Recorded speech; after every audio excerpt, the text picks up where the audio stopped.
Bom dia, meus amigos. Eu sou Antônio M. Farias, sou de Santa Cruz de Capibaribe. Além de ser um analista institucional com visão democrática, meu compromisso pessoal é com a democracia. Hoje são, deixa eu ver aqui, 19 de agosto de 2026. A pergunta que eu faço hoje é o seguinte: onde está o projeto de Brasil nessa campanha eleitoral? Estamos em mais uma campanha eleitoral, nada mais justo, democrático, nessa eleição constante, eleição programadas. Daqui a algumas semanas, milhões de brasileiros irão às urnas escolher não apenas pessoas, mas aqueles que receberão a responsabilidade de conduzir o Estado brasileiro. Estado brasileiro, a gente fala 27 estados, contando com o Distrito Federal, né? É uma federação, uma união de estados, né? E que a Constituição atribui ao governo central, né, à presidência da República, que é o cargo mais importante, muita responsabilidade, não tirando, portanto, a responsabilidade dos governadores, dos vereadores, dos prefeitos, dos deputados estaduais, dos deputados federais e dos senadores. Eu não pretendo com este vídeo, ou neste vídeo, dizer em quem o eleitor deve votar. Não pretendo defender candidato, partido, de direita, de centro, de esquerda, não me importa. A minha preocupação é outra. Eu quero olhar esta eleição como um analista institucional, né, com uma visão democrática, como eu me identifico, como assim eu acho. E desse ponto de vista, a pergunta que me inquieta não é apenas quem vencerá a eleição. Isso é muito fácil. A pergunta que eu considero mais importante, gente, é o seguinte: qual projeto de Brasil está sendo escolhido juntamente com o próximo presidente da República? Essa é a grande questão. As campanhas, pelo que eu percebi, tem uma semana, começou dia 16, né? Então, praticamente nem uma semana ainda. Elas não estão caminhando para um processo de mostragem, de apresentação, de sugestões. Os marqueteiros estão sendo mudados, modificados, porque a campanha ela parece que será pautada em cima de descobertas de inquéritos que eram para estar em segredo e que não estão. Todo dia aparece um arquivo novo, todo dia aparece uma gravação, seja de quem lado for. Isso não é o que deve ser, na minha opinião, uma definição de uma campanha política. Porque uma eleição democrática não deveria ser apenas uma disputa entre nomes. Não importa quem é que esteja. Deveria ser também, né, gente, uma disputa entre ideias, prioridades, diagnósticos, projetos para o nosso futuro. Que futuro nós temos? O que esses candidatos estão nos mostrando? Antes de qualquer análise, gente, eu quero também estabelecer um princípio. Isso é fundamental, é um compromisso meu, e eu espero que você assuma também para você. O voto pertence ao eleitor. Não, eu posso discordar da escolha de uma pessoa, posso questionar uma proposta, posso criticar um governo ou uma candidatura, mas não devo transformar essa divergência em desprezo pelo cidadão que pensa diferente de mim. Isso é base. Se nós respeitarmos o direito da escolha, que é individual, não importa que candidato é, B ou C, ou D ou A, não importa. diminui a briga, acaba com a briga, acaba com a divergência. E a democracia, gente, ela não exige concordância. Essa é a riqueza da democracia. É fundamental numa democracia que não tenha o pensamento unânime, fechado.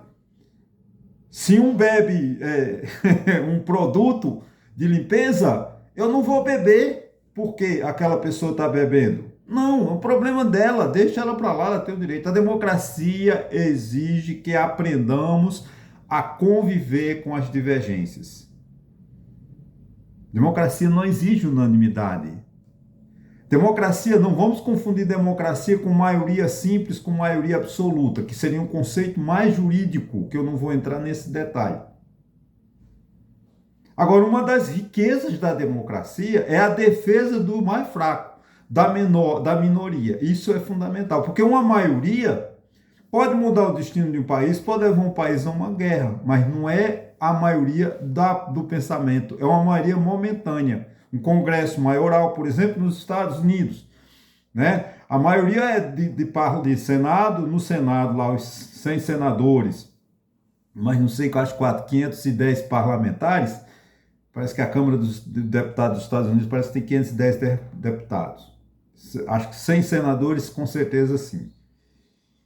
Eles têm a maioria republicana, então o presidente dos Estados Unidos pode fazer o que quiser, porque o Congresso não vai derrubar. Já aqui no Brasil, não tem uma maioria sustentável do governo. Para o presidente Lula governar, ele tem que fazer acordo com todo tipo de político para que ele tenha maioria, para que ele consiga votar algumas coisas no Congresso Nacional, né? Por isso, gente, durante essa campanha, procurarei separar 3 coisas, tá? O candidato, a proposta e o eleitor. Eu acho que isso é fundamental. Uma proposta pode ser criticada, um candidato pode ser submetido ao escrutínio público, mas o eleitor deve ser respeitado em sua liberdade de consciência. Não ficarei de forma alguma triste porque você votou em A e eu votei em B. Isso não está em jogo. Eu não vou interferir pelo respeito à sua pessoa, pelo respeito à sua dignidade, pela capacidade que você tem de escolher o melhor. Eu acho que nós estamos muito preocupados com uma pergunta: quem será o próximo presidente? E pouco preocupados com outra que eu acho que é mais importante. Que país queremos entregar o próximo presidente para administrar? E que país estamos a receber, né? Esperamos receber no final do seu mandato. Eu vislumbro uma crise política de liderança daqui para frente.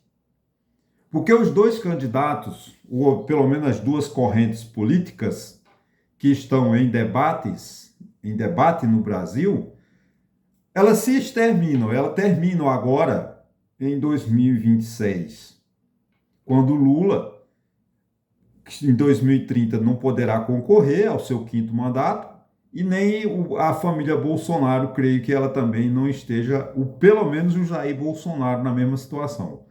Então haverá uma vacância muito grave para 2030. Ah, mas você nem deixa terminar a eleição de 2026, já está pensando? Já, porque em política 4 anos é um dia, né? Quando terminar dia 30, não me lembro qual é, acho que é dia 25, 23 de outubro, dia 1º, 2 de novembro já estão tentando o candidato de 2030. Quem ganhar na eleição do 2º turno já começa a programar o sucessor. Mas, gente, vamos lá. O Brasil possui problemas que não começaram neste governo e nem terminarão no próximo. Isso é claro que eu estou falando, muita gente vai, mas esse é um truísmo. Mas é importante que a gente tome consciência disso. Porque nós temos uma dívida pública muito alta, nós temos dificuldades fiscais, o governo cada vez arrecada menos, tem um passivo tributário enorme, uma alta sonegação, né? Temos problemas na educação, na saúde, na segurança pública. Nós temos necessidade de infraestrutura, né? Essa semana eu estava lendo uma pesquisa, um estudo feito pelo DENIT, uma boa, acho que mais de 60%, desculpa, eu não gravei, mas mais de 60% das pontes que ligam o Brasil estão para cair. Porque elas já venceram, já tem mais de 50 anos, quando jura mais ou menos uma obra civil. Então vejo que tem esse país para fazer. Porque há quantos anos que o Brasil não trabalha em infraestrutura? As obras no Brasil de infraestrutura, elas desapareceram do cenário político e econômico e de governo há muitos anos. Podemos dizer que as obras que nós temos foram dos anos 50, de Getúlio, o açude de Boqueirão é um exemplo, né? A usina lá de Itaipu, tudo obras da década de 70. Não tem uma infraestrutura nova dos anos, pelo menos nesses 30 anos que nós já estamos chegando quase ao fim dos 30 anos do século XXI, nós não temos no Brasil uma infraestrutura. Vive-se de remendos, né? Temos desafios relacionados à produtividade e ao crescimento econômico. Gente, a nossa produtividade do trabalhador brasileiro é muito baixa, porque não tem equipamento, não tem preparo de educação. Temos mudanças demográficas importantes, por exemplo, estados perdendo habitantes, outros ganhando, mas nem de certa forma com melhor condições, porque vão para a favelização dos grandes centros, né? Temos necessidade de gerar emprego, renda, investimento e oportunidades. Oportunidade para essa juventude. Na Europa, por exemplo, na Inglaterra, nos Estados Unidos, eles estão preocupados que a geração de hoje, os jovens de hoje, não tem mais a facilidade que tiveram os pais, os avós, de comprarem apartamentos em Paris, comprarem apartamentos em Londres. E o Brasil, que não tem casa própria, não tem um programa de casa própria, porque o programa habitacional do Brasil é ridículo. Quando se imaginar que um país tão mal distribuído as suas, vamos dizer assim, cidades, né, como Santa Cruz de Capibaribe, que é um fenômeno, ela cresce. Que Santa Cruz de Capibaribe é uma cidade em obras, mas cresce sem infraestrutura. E as famílias carentes não têm acesso à moradia. Isso é um problema social gravíssimo.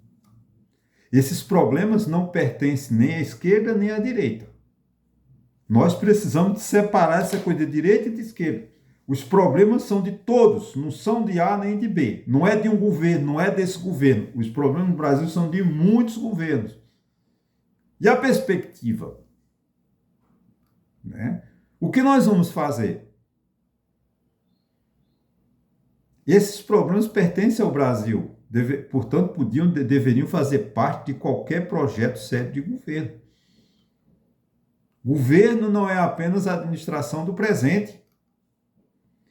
Um governo tem que estar preocupado com a destinação fundamental. O governo precisa administrar o presente, mas, acima de tudo, precisa pensar no futuro. O governante ocupa temporariamente o poder, mas o Estado permanece. Essa hegemonia, você vê o PSDB, não vamos falar de República Velha, lá de 1800 e pouco. A política café com leite governou o Brasil durante 60 anos. O governo do PSDB governou São Paulo acho que uns 15, mas o PSDB acabou. Não se renovou e enterraram os restos mortais do PSDB. Um partido que foi presidente da República durante 8 anos, que mudou a história da economia brasileira. No entanto, esse partido se acaba. Mas o Brasil permanece. O Brasil de Fernando Henrique acabou, né? O Brasil, assim como acabou o período, vai acabar o período do PT, o PT uma hora ele quebra. Quando o Lula se afastar da política, o PT em um ano ele desaparece do cenário político. Porque o PT é um aglomerado de pessoas, uma desunião total, uma briga enorme, que eles não divulgam, mas há várias correntes, várias divergências dentro do PT. Agora, associada a uma pessoa, uma figura política chamada Lula. Quando o Lula sai do cenário político, o PT em uma semana desaparece. Não tem PT no Rio Grande do Sul, não tem PT na Bahia, não tem PT em lugar nenhum. Porque o PT vive às custas de Lula. Da mesma forma, a direita vive hoje às custas de Bolsonaro. Não estou fazendo defender a política, tá, gente? Estou mostrando uma realidade. A direita no Brasil parece que se humilhou, né, se entregou a uma família Bolsonaro. Aí você vê agora, nós estamos em eleição, uma fragmentação de partidos. Isso dificulta muito pensar um país com seriedade. Uma política séria, gente, deveria existir apenas porque, não apenas porque beneficia eleitoralmente um determinado governo, ela deveria existir porque atende ao interesse de todos. Não se pode ter um programa de governo que atenda só um determinado grupo. Nós vamos fazer um governo para dar a maioria ao presidente dos Estados Unidos, para que o presidente dos Estados Unidos explore nossas terras raras, que leve tudo nosso e sucateie e faça como está fazendo na Venezuela. Está errado, nós temos que pensar num país. Como pesquisar nossas terras raras, como pelo menos, eu diria que precisava de ter um mapeamento geológico completo da terra do Brasil, que nós não temos. Então, o Brasil é um país rico em minerais críticos, tá, mas com certeza procure o Departamento Nacional de Produção Mineral ver se ele tem um retrato real geológico do Brasil. Nós não temos. Uma mina aqui, outra ali, uma geologia ali, outra lá. Tudo fragmentos, porque não tem falta política de Estado. Gente, a política de Estado que o Brasil, que nós queremos daqui a 10, 20 ou 30 anos, qual será a nossa política educacional? Como aumentaremos a nossa produtividade? Nosso trabalhador é analfabeto. Essa juventude sai da escola analfabeta. Escorrer, ver, ficar no TikTok, no YouTube, não sei o que, nas redes sociais, não é educação, nem conhecimento. A criança brasileira precisa ter boa educação. Como financiarmos nossa saúde e previdência? Como cuidar do envelhecimento da população? Está defendendo? Não, eu estou velho, com 70 anos, claro. Mas a gente precisa entender que daqui a 20, 30 anos, 60% da nossa população é idosa. E o governo não faz nada para proteger. O SUS não sabe como receber um idoso num posto de saúde. Porque não tem política de idoso no Brasil. O SUS não atende à necessidade. Que infraestrutura nós queremos construir? Qual é a nossa estratégia industrial? Como vamos reduzir as desigualdades sem destruir a responsabilidade fiscal? Que os estados, ontem o governo brasileiro pagou cento e tantos bilhões de reais de dívidas dos estados e dos municípios. Que os estados tomam dinheiro emprestado, gastam de forma que não se presta conta e quem assume é a União. Isso é falta de responsabilidade fiscal. Os governadores e os prefeitos não têm a mínima responsabilidade. Nós temos que começar a pensar nisso. A cobrar dos nossos prefeitos. Porque os erros do Brasil, o descaso do Brasil, continua inicia na prefeitura. Uma prefeitura que não respeita o orçamento, uma prefeitura que desvia verba. Essa prefeitura vai contaminar 182 municípios, se eu não me engano, que tem em Pernambuco. Se um município contaminar os demais, daqui a pouco todos os 182 municípios estão falidos. Que é a realidade do Brasil. Que os prefeitos não têm controle, ninguém controla os prefeitos, eles não têm responsabilidade. Como nós vamos estimular a iniciativa privada sem abandonar a proteção social? Lá vem você falar Não, gente, olha, não adianta essa política agora de 6 em 1, de descansar 2 dias, não vai mudar em nada a questão do trabalhador brasileiro. Porque o problema do trabalhador brasileiro é salário, que é o pior salário do mundo, é o Brasil. Por quê? Porque tem uma carga social, um encargo social muito elevado. em cima da folha de pagamento? Porque o Estado precisa. O custo de um salário no Brasil, você paga um salário, R$ 1 para o trabalhador e R$ 3 para o Estado. E o custo do empregador é de R$ 4. Não é de R$ 1, nem, é porque ele pega R$ 1, te dá de salário, que é um salário mínimo, uma miséria, aí pega R$ 4 e distribui para o governo. COFINS, PIS, Social, FGTS, INSS, blá, blá. Tudo isso a gente tem que questionar. Essas perguntas, esses questionamentos que eu estou fazendo, deviam estar na campanha. Mas até agora os candidatos não apresentaram nada disso. Como eu falei no início, estão apenas descobrindo quem tem mais safadeza. Nós não precisamos de inventar, completar os objetivos do Estado brasileiro. Eu fico muito triste com um dos candidatos, não, eu vou mudar a reforma tributária. Você imagina, né, o Brasil como tem um erro, né, cultural. Levaram 15 anos debatendo essa reforma tributária, que vai entrar em vigor esse ano, uma parte do ano que vem. Nós vamos falar muito disso. Eu vou fazer muitos vídeos sobre essa reforma. O governo diz, não, eu vou mudar a reforma tributária. Peraí, cara, levou 15 anos para ser projetada, votada, discutida, e você agora quer acabar numa caneta? Esse é um erro do Brasil, que nós temos que analisar esse candidato. Quando eu for governo, eu vou mudar tudo. Não tem que mudar, porque a Constituição de 1988 nos oferece um extraordinário ponto de partida. Por exemplo, eu vou ler. Ela estabelece como objetivos fundamentais da República.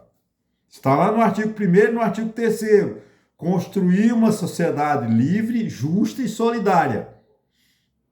Garantir o desenvolvimento nacional. Erradicar a pobreza e a marginalização e reduzir desigualdades sociais e regionais.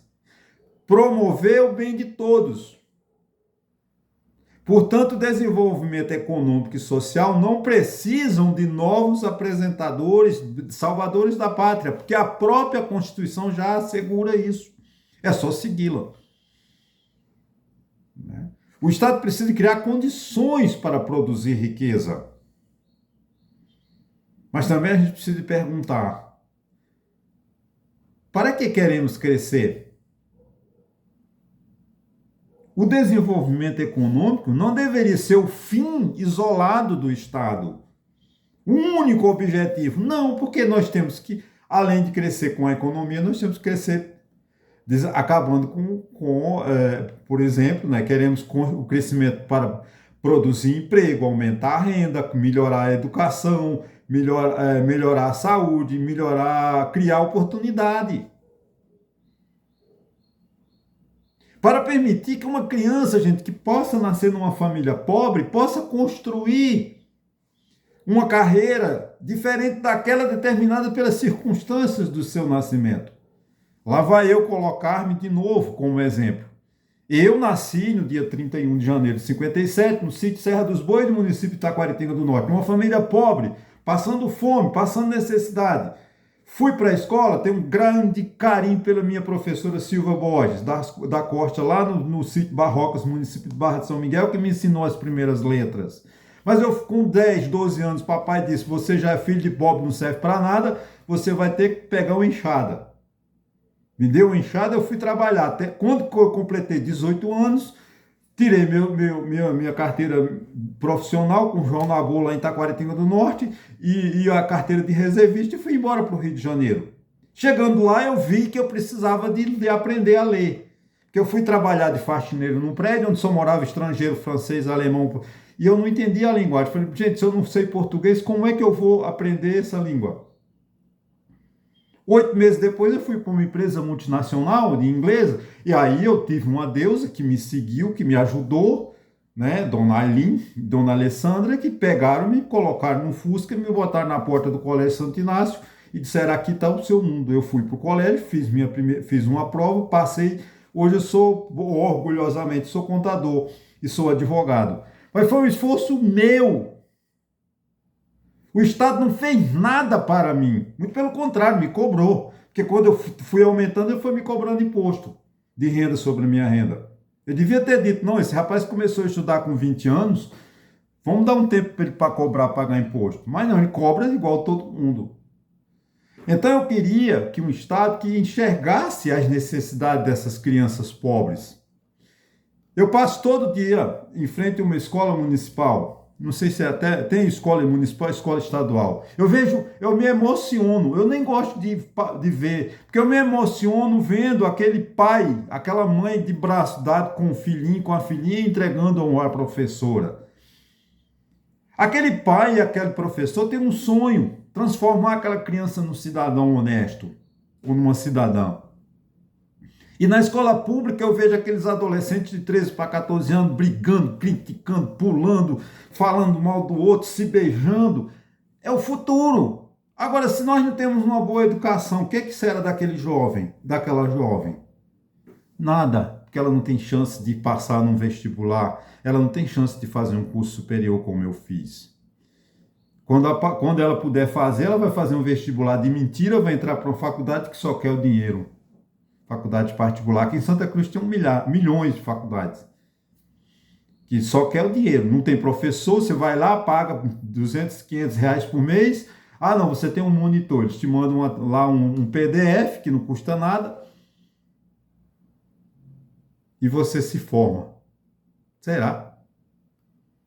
Olha, gente, eu fui em uma faculdade brigar porque eu orientei uma orientanda para fazer uma TCC. E eu fui à faculdade brigar com eles, que eles não tinham livros. Eles me deram os livros que eu tive vergonha de colocá-los na estante. De tão ruim. Porque eles editam os livros deles para ganhar mais dinheiro. Essa é a educação. Gente, eu já estou chegando, confesso que me emocionei. Não terminei o assunto, mas eu acho que valeu a pena a gente refletir sobre isso. Né? Qual será a estratégia brasileira diante das transformações tecnológicas e inteligência artificial? O que o governo está fazendo para isso? Nada. Então, gente, nossa situação, eu queria que os políticos tivessem um pouco de dó, de pena do povo brasileiro. E quando chegasse lá no Palácio do Planalto, governasse para o povo.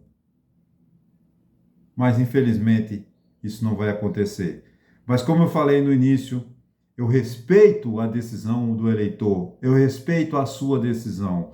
Não ficarei jamais chateado se você fizer uma crítica ao meu canal. Se você se inscrever no meu canal, eu vou ficar muito grato, porque eu preciso crescer, eu preciso de alcançar mais pessoas.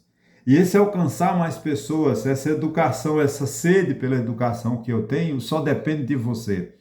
Você dá um like e um dislike, fazer um comentário e pedir para um amigo, para uma amiga, para o sogra, para o sogro, para a cunhada se inscrever no meu canal. Se assim você fizer, você está me ajudando muito. Olha, gente, muito obrigado e até sexta-feira com um novo vídeo, se Deus quiser.